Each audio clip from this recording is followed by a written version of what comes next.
Hey guys, welcome to the Bitcoin Fortress podcast, helping you increase your financial freedom. This is episode 97, recorded here on January 7th, 2024. This podcast is for entertainment only, not investing advice. Please do your own homework.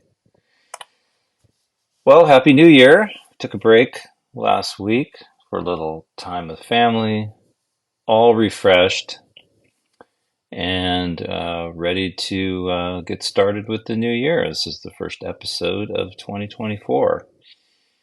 Getting close to 100, which is pretty exciting. We'll start with the market update outlook, then we'll get into the weekly Bitcoin news. A lot of stuff about the ETFs that we'll go through.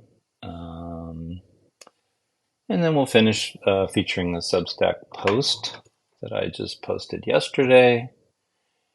And with that, let's jump in. So stocks closed marginally higher Friday following a stronger than expected U.S. jobs report, but all three benchmark averages snapped 9-week winning streaks. Stocks gyrated Friday as traders assessed the jobs data to guess when and if the Federal Reserve might start cutting interest rates. The U.S. economy added many more jobs than expected in December, as non-farm payrolls added 216,000, which sent Treasury yields surging, with the benchmark 10-year yield topping 4.1% to cap its biggest weekly advance since October. A strong labor market could mean the Fed will delay its initial rate cuts, which traders have been eagerly anticipating. For the shortened holiday week, the Nasdaq Composite Index slumped 3.2%, its biggest drop since September, while the S&P 500 fell 1.5% and the Dow Jones shed 0.6%.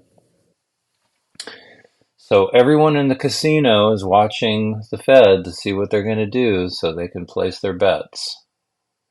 What a great system.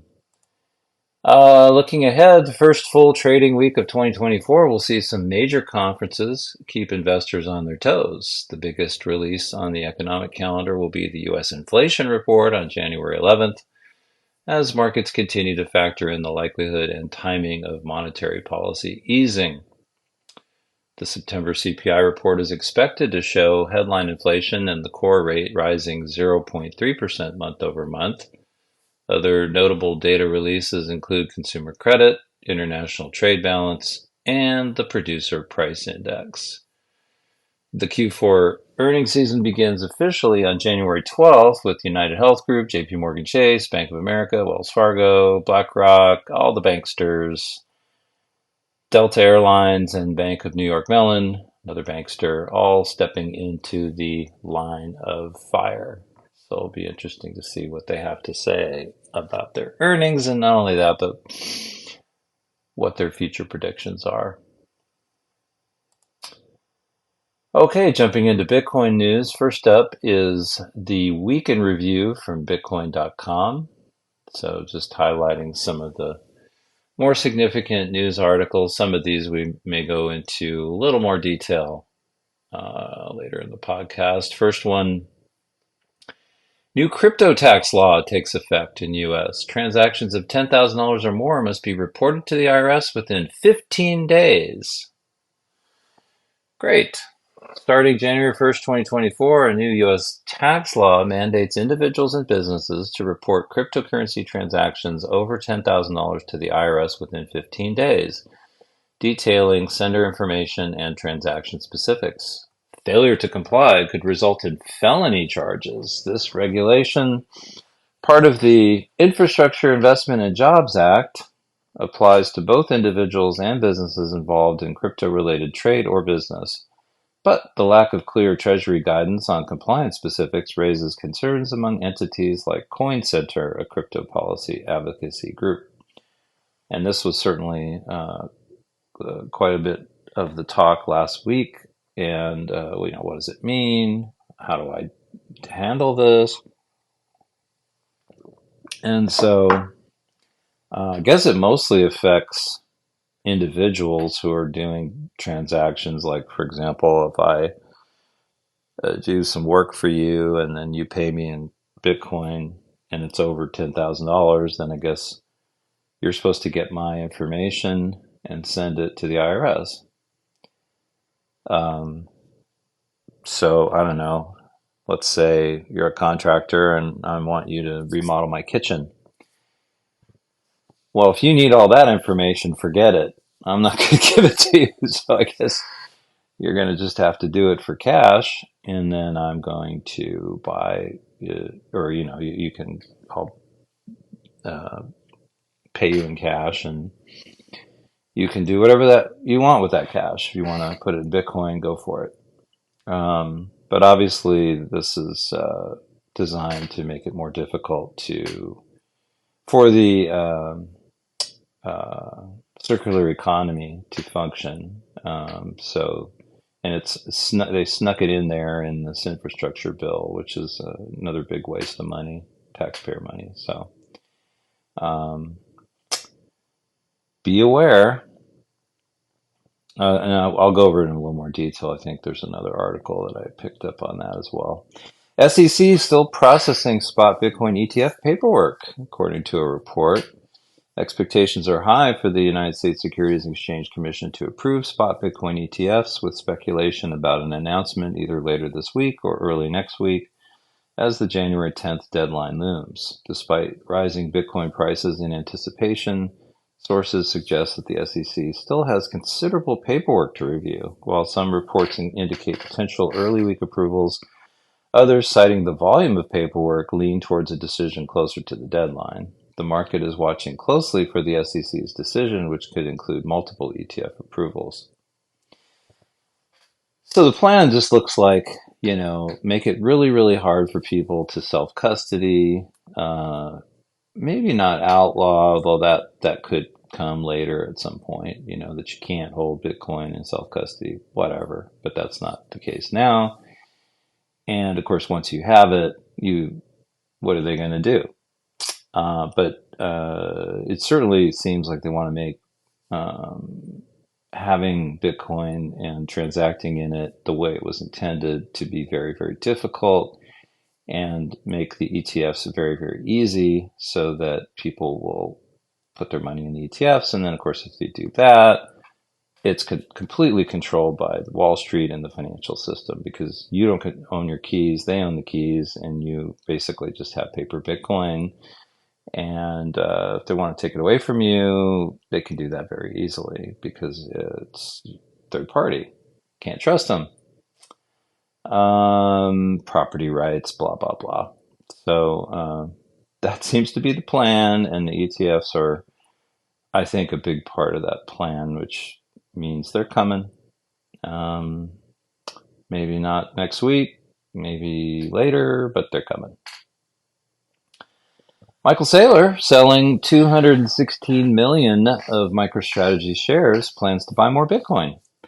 Michael Saylor, executive chairman of MicroStrategy, plans to sell 315,000 shares of his company's stock, valued at approximately $216 million.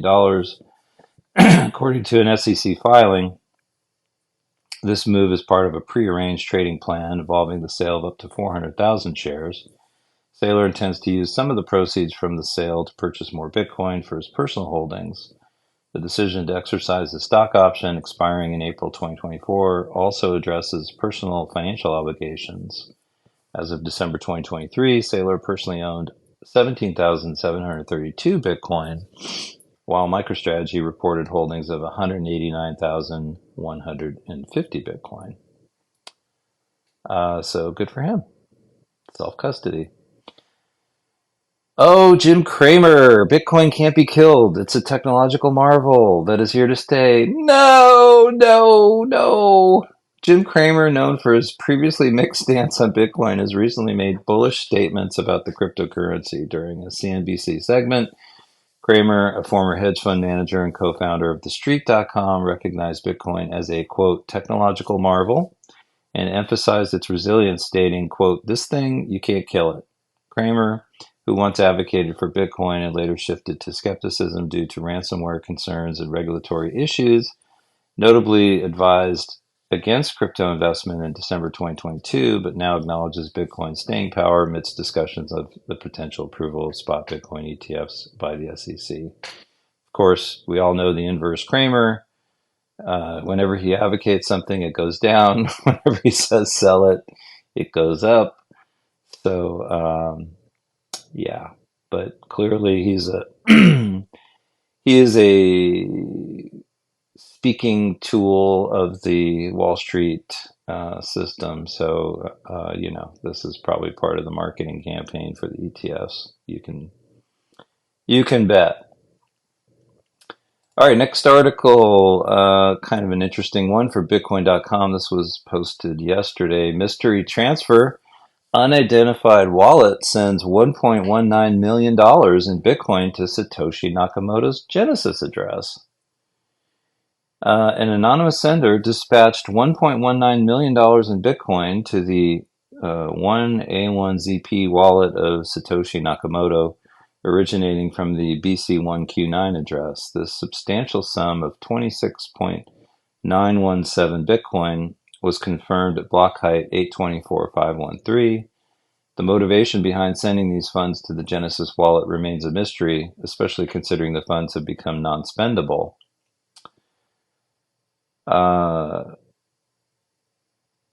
The Genesis block occupies a distinctive position as the inaugural block of the Bitcoin blockchain. Its 50 Bitcoin mining reward is frozen due to not being included in the unspent transaction output set, a peculiarity stemming from the initial coding. This outcome wasn't necessarily deliberate, but rather an artifact of the original code structure. In the Bitcoin network, spending entails crafting a transaction that cites specific UTXOs as inputs. Absent from the UTXO set, the Genesis block's reward remains unspendable. Despite this, the wallet has continued to receive Bitcoin over the past 15 years, including dust transactions and on-chain messages, though none have matched the magnitude of the 26.917 Bitcoin sent on January 5th, 2024. The individual's intent may have been to influence or shift market sentiment amidst a bullish phase as the community anticipates the decision on a spot Bitcoin exchange traded fund. The Bitcoin transfer is likely not related to Satoshi Nakamoto at all, and perhaps it served as a costly beacon for attention. In a conversation with the founder of BTCparser.com, who discovered the transfer, he highlighted, in the world of Bitcoin, incoming transactions are not proof, but outgoing transactions are. What's interesting about this peculiar transfer is the fact that the 1A1ZP address is fundamentally incapable of initiating outbound transfers, anchored by the protocol's foundational rules. So that's kind of wild. I'm not sure I would be doing that, but to each his own. Next article is from Crypto Potato. This is from January 6th, so it was updated yesterday. Crypto hacking losses dropped by 51% in 2023. Here's the total. This is from CertiK. CertiK's latest report reveals a noteworthy decline in cryptocurrency security incidents in 2023. Total losses came down to $1.84 billion across 751 events, marking a 51% decrease from 2022. Moreover, each incident averaged $2.45 million in losses, with the top 10 contributing $1.11 billion. Interestingly, the blockchain security firm found that the median loss per incident was a mere $101,132. November claimed the highest amount lost at $363,367,327 from 45 incidents, while Q3 dominated with $686,558,472 losses from 183 hacks, scams, and exploits. Private key compromises accounted for nearly 50% of total losses, amounting to $880 million. CertiK's report found that these numbers stemmed from just 47 incidents, representing only 6.3% of total security incidents throughout the year, yet over half the losses.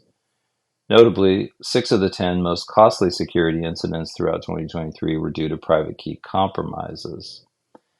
The compromise of multi-chain in July caused a loss of $125 million. Despite asserting decentralization, it was disclosed that multi-chain CEO had exclusive control over its multi-party computation servers and private keys. The vulnerability came to light with the CEO's arrest, rendering $1.5 billion in total value locked on the multi-chain bridge inaccessible to users.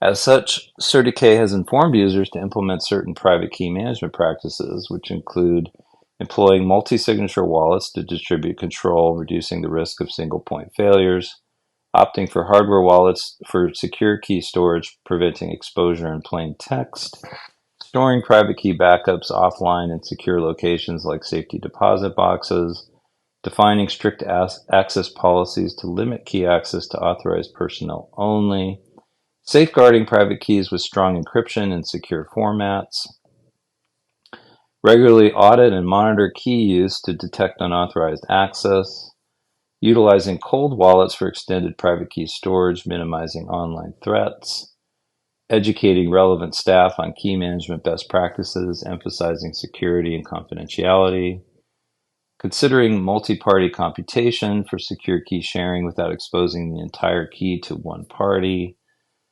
and finally, leveraging professional key management services, especially for enterprise-level operations, to ensure compliance with industry standards. So all great advice, not only for institutions, but also for individuals. Meanwhile, Ethereum emerged as the leader in losses as per CertiK's findings in terms of blockchains. The reporting indicates that Ethereum experienced losses totaling $686 million, spanning 224 incidents, averaging around $3 million per occurrence. In contrast, BNB Chain, despite encountering 387 security incidents, reported significantly lower losses at 134 million, highlighting a notable contrast with Ethereum's figures. Moreover, the challenge of cross-chain interoperability continues to be a significant concern within the crypto industry. The blockchain security firm observed that security breaches impacting multiple blockchains resulted in losses of $799 million. Yeah, don't shitcoin, I guess. Next article is from Decrypt. This one was posted on January 5th. A little more detail on what we talked about earlier. Report crypto trades over 10K to IRS or face jail. It's complicated. The opening days of 2024 have seen a resounding call echo across the reaches of the crypto sphere. The IRS is coming. The IRS is coming. The hullabaloo was triggered by a circulated portion of a 2021 federal infrastructure law that states that beginning January 1st, 2024, key details pertaining to certain crypto payments over $10,000, including the name, address, and social security number of the payer, must be reported to the IRS under penalty of felony criminal charges. Worry soon spread among crypto users unsure of whether they were now suddenly risking jail time by failing to report large on-chain transactions.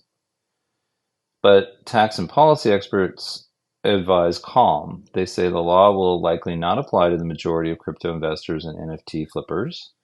Moreover, they are emphatic that the statute is not currently in effect and that it could be months, perhaps even years away from actual enforcement. There are open questions here, and these are going to have to be resolved. Jason Schwartz, a tax partner and crypto specialist at law firm Fried Frank, told Decrypt. But I don't think that people should really be hand-wringing because it's fairly clear that the IRS is of the view that none of this applies just yet. That's a reference to statements made by the IRS during ongoing litigation with crypto advocacy group Coin Center over the requirement that the agency does not plan to enforce the law until a lengthy period of public comment and review takes place. So what exactly does the law require and who does it apply to? And oh, by the way, when that public review period comes out, we should all write letters and just flood the Federal Register with our feedback like we did on some of the other rulemaking that was being proposed recently, like the FinCEN rule, and then there was another, I think the broker reporting one was the other one. The statute mandates that any person who receives at least $10,000 worth of crypto in the course of, quote, trade or business must report identifying information about who paid them that money. The same laws have long been enforced for cash transactions. Who the law might affect in crypto all comes down to what constitutes a financial transaction made in trade or business, a term of art in tax law, which, while informed by decades of legal precedent, has no literal definition. I think it's quite clear that it applies to pretty much any transaction in which someone is, in exchange for a good or service, receiving over $10,000 worth of crypto assets. Miller Whitehouse Levine, CEO of the crypto lobbying group DeFi Education Fund, told Decrypt. But what does that mean in practice? If you're an artist selling a $12,000 NFT, the rule probably does apply, Whitehouse Levine says. If you're an NFT collector reselling that same NFT for $20,000, it probably doesn't. What about trading crypto? Whitehouse Levine isn't sure. The IRS website defines a trade or business as an activity carried on in good faith to make a profit. That sounds an awful lot like flipping meme coins. But Jason Schwartz disagrees. He maintains that the IRS is inclined to only classify professional full-time crypto market participants as traders, meaning the vast majority of crypto users would be exempt from the reporting obligation. I would be very surprised if these reporting requirements applied to your typical crypto user, or even your so-called DeFi degen, he told Decrypt. They're just not using this as their full-time job. That doesn't mean crypto's in the clear. Schwartz thinks the law, if adopted and enforced, could spell untold amounts of trouble for individuals who receive payments from DAOs. What social security number do you put down for the payer? Crypto Stakers is running a node of business, and how do you list a home address for Ethereum? And even crypto exchanges like Binance and Kraken, which the attorney says might have to begin documenting every single transfer onto their platforms exceeding $10,000. But he's hopeful that these issues will be ironed out and addressed in what he and other experts say is the lengthy period before the law is even enforced by the IRS. The amended IRS code in question, the same text circulating on Twitter, does plainly state the effective date of January 1st, 2024, but recent legal developments have indicated that the IRS might be months or even years away from actually enforcing the law. The disconnect stems from the fact that crypto lobby group Coin Center, which says the new crypto tax law is unconstitutional, is currently suing the IRS, Go Crypto Center, to have it thrown out. And in a federal appeals court last month, Justice Department attorneys representing the IRS attempted to have the suit dismissed by declaring that the law does not automatically go into effect this year and, in fact, won't be enforced until a lengthy period of public comment and review is completed. Such a process might take years, according to DeFi Education Fund's Whitehouse Levine. A similar proposed IRS rule regarding crypto was first set forth in January 2022, 2 years and 3 rounds of public comment later. It has yet to become official IRS policy. Assuming that the DOJ and Treasury are not lying to the Federal Circuit, who knows how long it will be, Whitehouse Levine said they haven't even started the proposed rulemaking process. Decrypt reached out to the IRS and the Department of Justice for comment, but did not receive a response. Coin Center, which has maintained this week that the law is already in effect, acknowledged in a blog post that the Justice Department disagrees with that reading. But Jerry Brito, Coin Center's executive director, says fixating on whether the law is technically in effect now is missing the point. It kind of makes no sense to ask if a law is practically in effect when the speed limit is 55 and you're pretty certain there are no cops around, so you go 80. Does the law practically exist? He believes the threat posed by the IRS's new tax law is here now, regardless of whether the federal agency says it's enforcing the statute today or a year from today.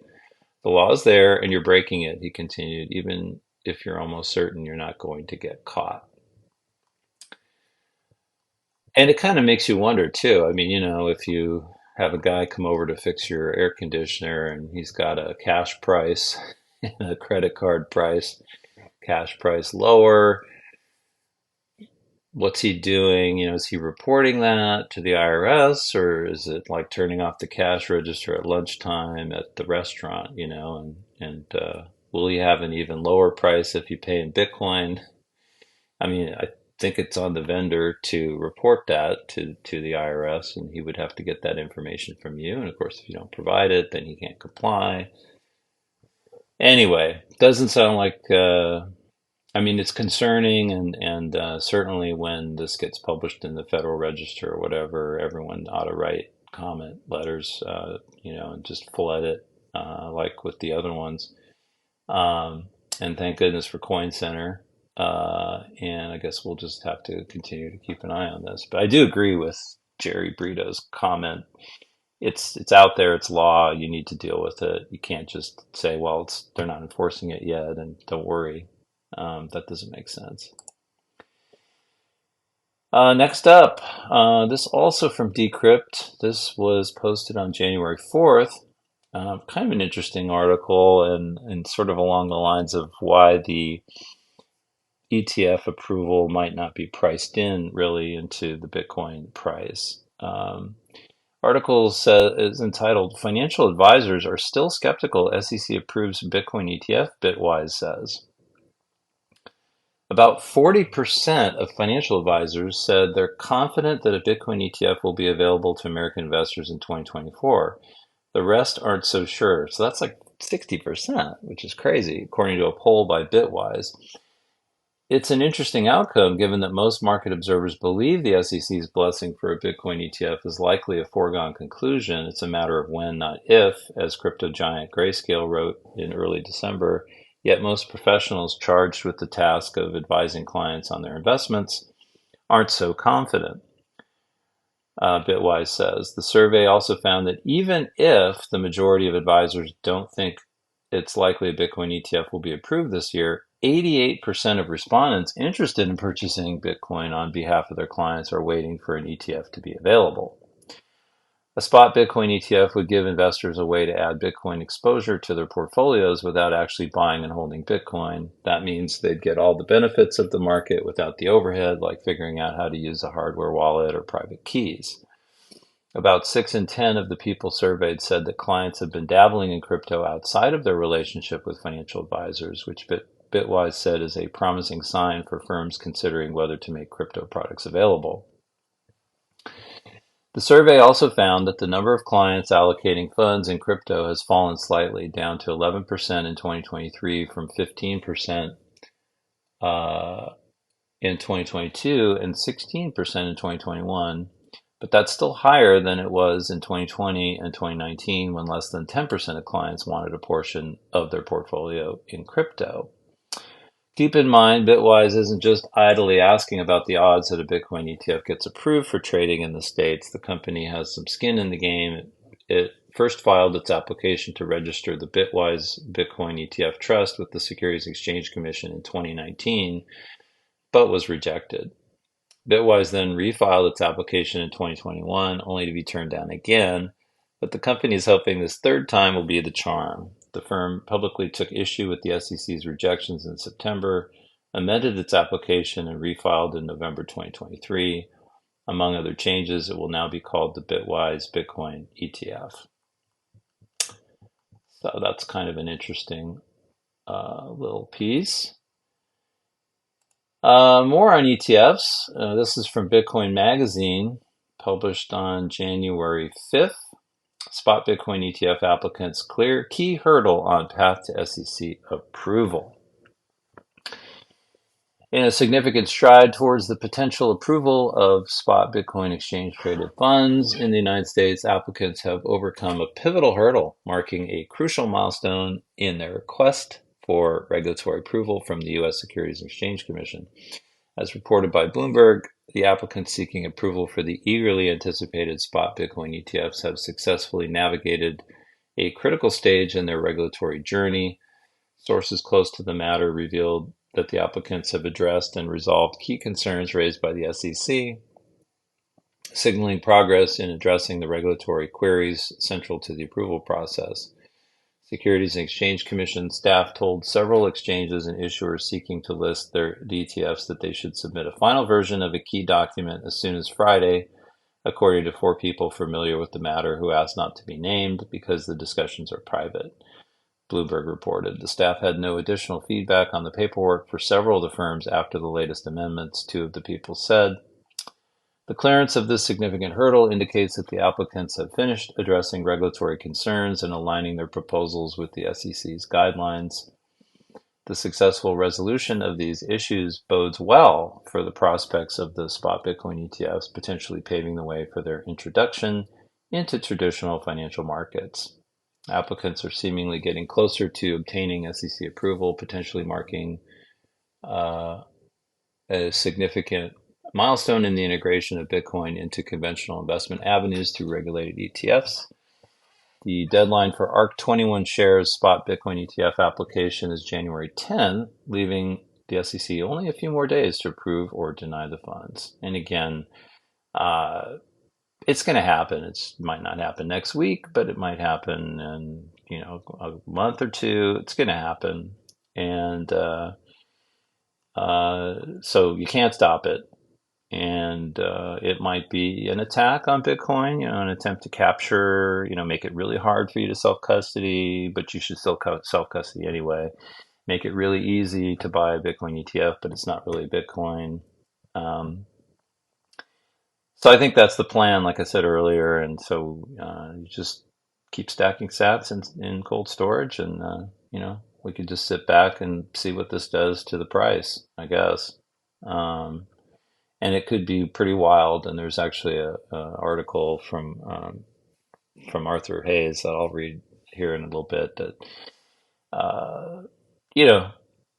talks a little bit about some of that and what he's predicting will happen, which makes a little bit of sense. So we'll get to that in a minute. And then next up is another interesting piece. This was posted yesterday from Bitcoin.com. Blackrock, and as always, I'll include links to all these articles in the show notes. You can read it for yourself. BlackRock lines up $2 billion for spot Bitcoin ETF launch, sources say. The world's largest asset manager has reportedly lined up $2 billion in capital for its upcoming spot Bitcoin exchange-traded fund launch, according to VanEck's head of digital assets research, Matthew Siegel.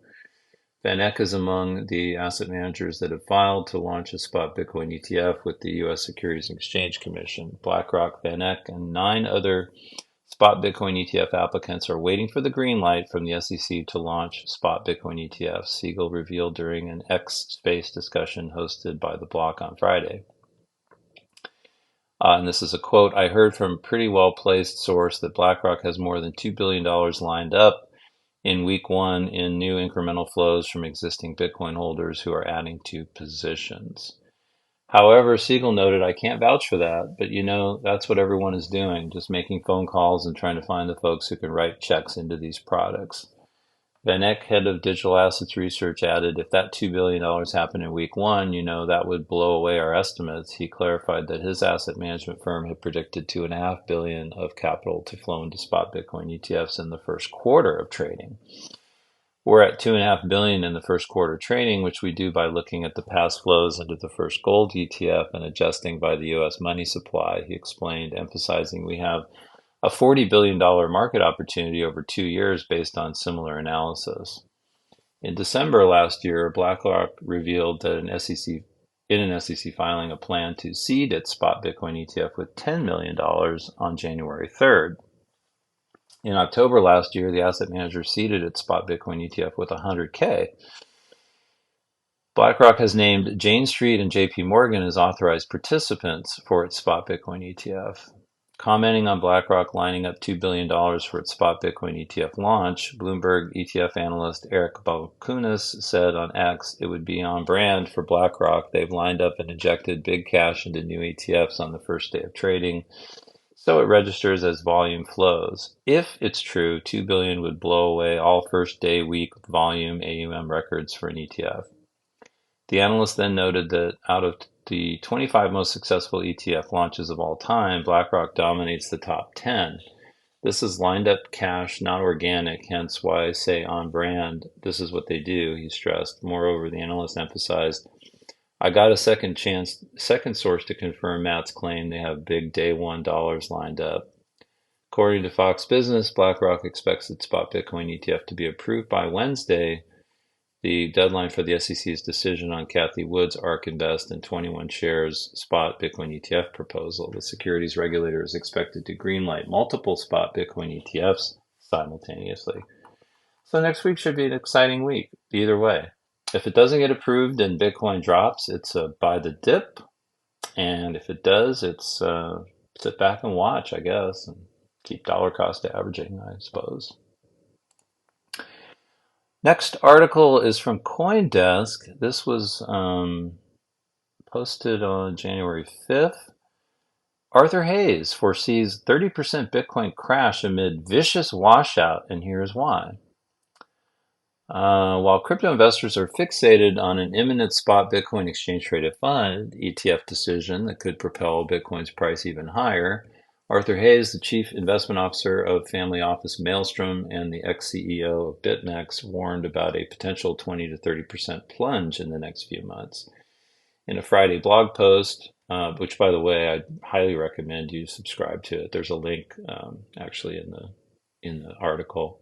I always enjoy reading his stuff. He's a little bit of a shitcoiner and he's a trader, but he's got some pretty good takes on macro, and he also is a Bitcoiner too.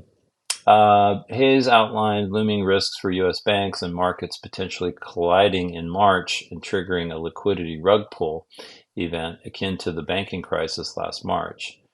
I am preparing for a vicious washout of all crypto tourists in March of this year, he wrote. I loaded up on crypto in the second half of 2023 and believe now until April is a no trade zone in terms of the addition of risk.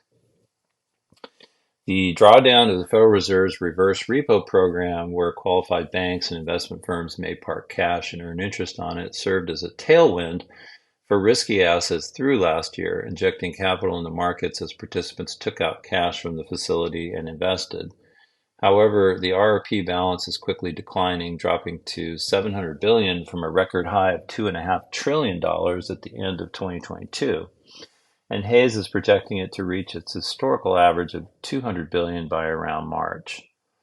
When this number gets close to zero, the market will wonder what's next, he said. Without any other new sources of dollar liquidity, bonds, stocks, and I believe crypto will also get the stick. Second, a crucial Fed facility called the Bank Term Funding Program that helped stave off last year's regional banking crisis is set to expire on March 12th with the potential to create turbulence in the banking system. The BTFP provided banks with funding to fulfill deposit withdrawals by lending them money at the notional value of their U.S. government bond holdings at much better conditions than selling bonds on the open market at a loss due to the Fed's aggressive rate hikes. Hayes expects that the facility won't be extended during this U.S. presidential election year, which could bankrupt some banks who sit on massive unrealized losses on their bond holdings. The combination of a lack of liquidity gushing from the RRP and the lack of printed money to cover the bond losses on the non-TBTF, too big to fail, banks' balance sheets will decimate the financial markets globally, he said. As the market rout ensues, Hayes predicted the Fed will cut rates on its March 20th meeting and resume the BTFP funding line. If the scenario plays out as Hayes outlined, Bitcoin will correct a healthy 20 to 30% from early March prices, according to the blog post. The decline could be as much as 40% if BTC rallies to $60,000 to $70,000 in the coming weeks, he wrote. Bitcoin initially will decline sharply with the broader financial markets, but will rebound before the Fed meeting, Hayes said. That is because Bitcoin is the only neutral reserve hard currency that is not a liability of the banking system and is traded globally. Hayes joined a roster of crypto analysts who recently forecasted a correction for crypto markets. Crypto Quant said that a spot-based ETF approval would be a sell the news event, and Bitcoin could drop to 32,000, while K33 Research suggested reducing exposure as the market became overheated. Bitcoin is currently above 43,000. Matrixport head of research Marcus Thielen warned about a Bitcoin correction based on technical indicators, with the SEC potentially putting off ETF decisions due to shortcomings in the filings. The report may have contributed to a near 10% decline in Bitcoin's price earlier this week. So again, just stay humble, stack sats. I think he was talking in his blog post about setting up a potential short, buying puts, I guess, on Bitcoin. But I don't know if there's a big sell-off for whatever reason, whether the liquidity is not there or whether the ETFs are delayed or whatever, I'd say that's a buy the dip kind of a scenario. And if those things don't come to pass and it's all, fun and games, then it's just sit back and enjoy, and you're going to keep dollar cost averaging anyway. So you can, I think, just be a casual observer here of whatever happens, because the long term outcome is they're going to print money, and Bitcoin is what is it they say? Bitcoin has no top because the dollar has no bottom. And then finally, a little FUD to finish it off. This is from bitcoinnews.com. This was published today. Better Markets CEO, which is Elizabeth Warren front apparently, believes Bitcoin ETF to be a, quote, historic mistake.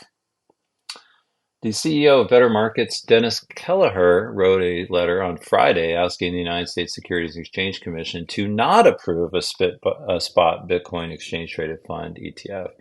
The chief executive of the nonprofit organization claimed that an approval would go against the agency's core principles. In the letter addressed to SEC Secretary Vanessa Countryman, Kelleher noted that if the SEC were to approve the spot Bitcoin ETF application submitted by firms like Blackrock, Grayscale, Franklin Templeton, and others, investors would face significant risks. The letter reads, "We submit this supplemental comment letter, which Better Markets very rarely does, because it would be a grave, if not historic mistake, almost certainly leading to a massive investor harm if the SEC approves the pending rule change." The Better Markets executive claimed that the proposed spot Bitcoin ETFs by leading asset management firms would put investors' money at grave, quote, grave risk by exposing them to potential fraud. Kelleher noted that the digital asset sector has an abundance of fraud cases. He stated the approval of these spot Bitcoin ETPs would not only expose investors to a market thoroughly contaminated with fraud and manipulation, it would also enable the crypto industry to claim or imply that their products are now approved by the United States government. What is that saying? Methinks thou dost protest too much. Kelleher believes that following the approval of a spot Bitcoin ETF, digital asset businesses will flood the U.S. market with marketing propaganda. Like, this isn't propaganda, while suggesting that the SEC's action legitimized crypto and that retail investors should feel more secure in investing in crypto as a result. As per an earlier report titled 2023 Wallet Drainers Report by blockchain security platform Scam Sniffer, around 324,000 digital asset users fell victim to phishing scams in 2023, with a total of close to $295 million in digital assets lost to scammers. Multiple supporters of the digital asset community criticized Kelleher's letter, with Bloomberg ETF analyst James Seifert posting on social media platform X that the ETF applications cannot be rejected considering the substantial effort invested by asset management firms in advancing their applications with the SEC over the last few months. Some people also pointed out the errors in the letter, with one ex-user calling out the authors for mentioning that the price of Bitcoin rose dramatically at the end of 2002. Another ex-user referenced the court's verdict in the Grayscale lawsuit in 2023, wherein the judges said that in the absence of a coherent explanation, this unlike regulatory treatment of like products is unlawful. The SEC claims are either not true or not. If the claims of the SEC are true, the SEC may provide a coherent explanation of why the products are actually not like products. The SEC may also submit some other lawful, valid reason that warrants denial if one exists, or the SEC may simply approve the ETFs, the ex-user explained. Another ex-post Fox Business journalist Eleanor Terrett points out several instances when Kelleher made negative remarks on digital assets. One of his remarks was, "It's worse than a fantasy. It's a fraud on the public." The unfolding debate underscores the complexity and contentious nature of approving spot Bitcoin ETFs, balancing investor protection with the desire for market expansion. As the SEC weighs its decision, the digital asset community remains on edge, anticipating the potential ramifications of this historic regulatory move. Yeah, Wall Street's on board because they can make money. That's all it's about. And they make money on all kinds of garbage that they sell. ETFs for inverse, triple inverse index, VIX, triple inverse VIX, triple positive VIX. I mean, it's all garbage, and they're all trying to make money. So nothing's going to stop this train, I think. And this is just kind of humorous in the last 11th hour. But again, Elizabeth Warren kind of reminds me of Khan from Star Trek. It just won't stop. And last but not least, did want to highlight this week's Substack post. It's entitled Safeguarding Personal Privacy Online, a brief review of techniques and technologies. A new rabbit hole of mine is privacy, so I've been writing a little bit about that. Taking a break from Bitcoin, although I will be returning back to Bitcoin in the next couple of articles. But did want to point that out. And as always, there'll be a link to that in the show notes. And always appreciate new subscribers. Yeah, it's free, doesn't cost anything. And with that, I will wrap it up for this week. Thanks for listening to the podcast. If you enjoyed the show, please like and leave a comment. Also, don't forget to subscribe on your favorite podcast app so you don't miss an episode. I like to listen to my podcast on Fountain. It's kind of random, but you do earn sats for listening to your favorite podcast. You just never really know how much you're going to get per minute and if you're going to get it on a given day or not. But it's cool. You can earn sats for listening to podcasts. You can also follow my Substack. Again, it's at bitcoinfortress.substack.com. And you can also follow me on Nostr. I put my NPub in the show notes, so you can follow me there. And with that, I will talk to y'all next week. Bye-bye.